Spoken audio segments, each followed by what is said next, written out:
Hello， 大家好，我是爱种菜的齐小厨。我想，爱种植的人都一定会在自己的蔬果花卉上见到过这样的白斑，或者严重的话是叶子上一片白吧。尤其是在春季和秋季，这种呢就是白粉病，一种常见的真菌性植物病害。这种病非常烦人，不但影响美观，而且还会影响植物的光合作用和生长。所以今天呢，我就来聊聊我用过的最有效的治疗白粉病的方法。然后再来聊聊白粉病如何预防。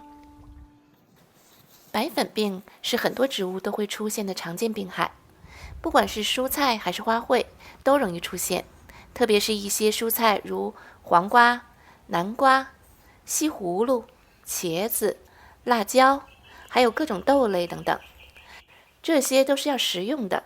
那么出现了病害之后，要怎样处理才不影响咱们有机蔬菜的种植和食用呢？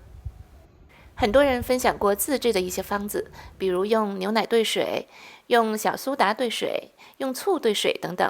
这些方法呢有一定的道理和预防效果，但是如果太严重的话，像这种整个叶子都泛白了，或者感染面积很大，连茎部都有的话，其实是需要一个快速见效的方法。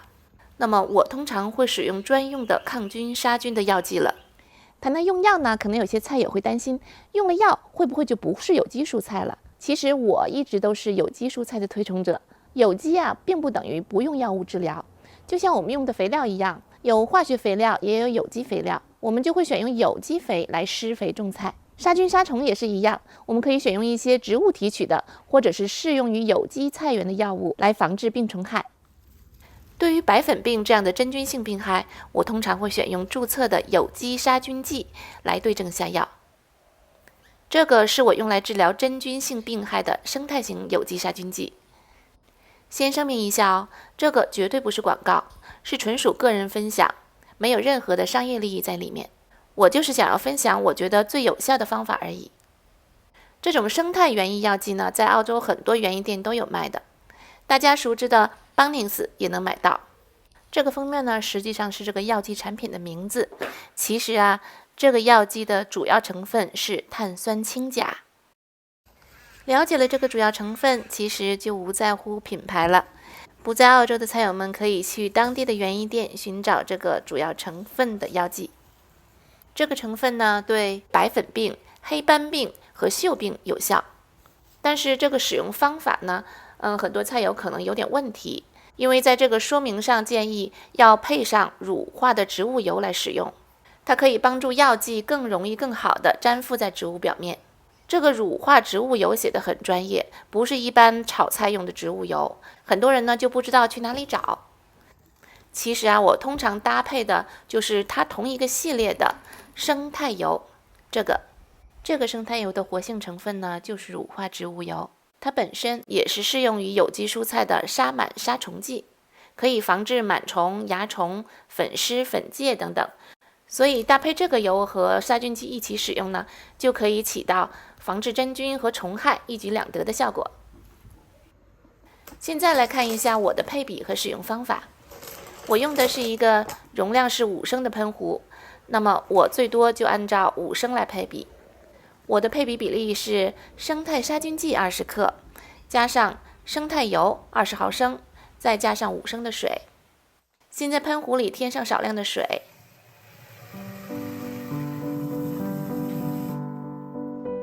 然后把称好的杀菌剂倒入。先加一点水，再加杀菌剂的目的呢，这样可以融合得更好。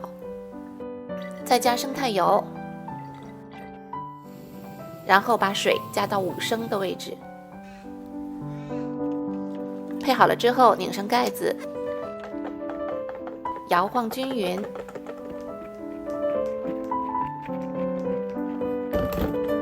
然后就可以直接喷洒到感染的植物上了。这是黄瓜，我要先把成熟的黄瓜都摘掉。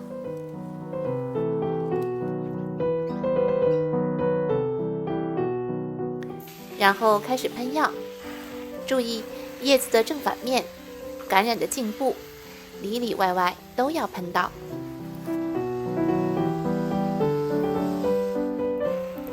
小黄瓜、护瓜、茄子，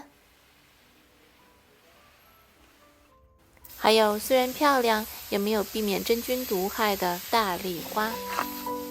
这种药剂会在几分钟之内就开始起作用，据说还会在植物表面留下一层看不见的保护层，防止新的真菌孢子。在这里呢，要提示大家的是，无论什么药物，专业的药剂也好，自制的方子也好，都一定不要在非常炎热的天气下进行喷洒，因为太热的阳光和高温，再加上药物，非常容易灼烧植物。所以这个要记住，最好是要在阴天或者是傍晚的时候进行喷洒。喷完之后，看看效果吧。这是3天后那2盆大丽花。这是护瓜的叶子。叶子上的白斑已经没有了，留下了一些黄色的疤痕，但是可以看出白粉病已经不见了。我个人感觉这个比一般的自制方子效果要好很多，也见效快很多。第一次喷完了之后呢，可以在隔1个星期之后再重复喷一遍，来巩固杀菌效果。特别是感染非常严重的植物，建议呢巩固1到2次，间隔期呢大概1周左右就可以。可以放心的是，这种杀菌药剂呢，对于蜜蜂和动物都是安全的，而且这个药呢是没有安全隔离期的，就是不用考虑之后是不是有残留啊，多长时间可以采摘来吃啊。没有安全期的意思呢，就是喷完了之后，把果实摘下来再吃都可以。但是我通常不会当天喷完当天吃。我会在喷之前像刚才那样先摘下来，然后再喷。过了1、2天之后，如果有果实继续成熟呢，我是直接采摘下来洗洗就吃了。刚才呢说的是得了白粉病的治疗解决方法，但是治病不如预防。那么现在我要聊的是怎样可以预防和减少白粉病的发病。那么要了解怎样预防呢？只要找到导致白粉病的真菌喜欢怎样的环境，我们尽量不给病菌提供它喜欢的环境，让它难以繁殖，这样就起到了预防的效果。白粉病菌喜欢潮湿的环境，在10几度到20几度的温度下，真菌孢子繁殖的最快。这也是为什么白粉病多发于春季和夏末初秋时，温度和湿度都合适。所以，为了预防和减少白粉病，我们种的植物要尽量做到以下几点：第一，尽量在光照好、通风好的位置，而且不要过于密集，这样可以使植物的茎和叶都比较干爽，不潮湿。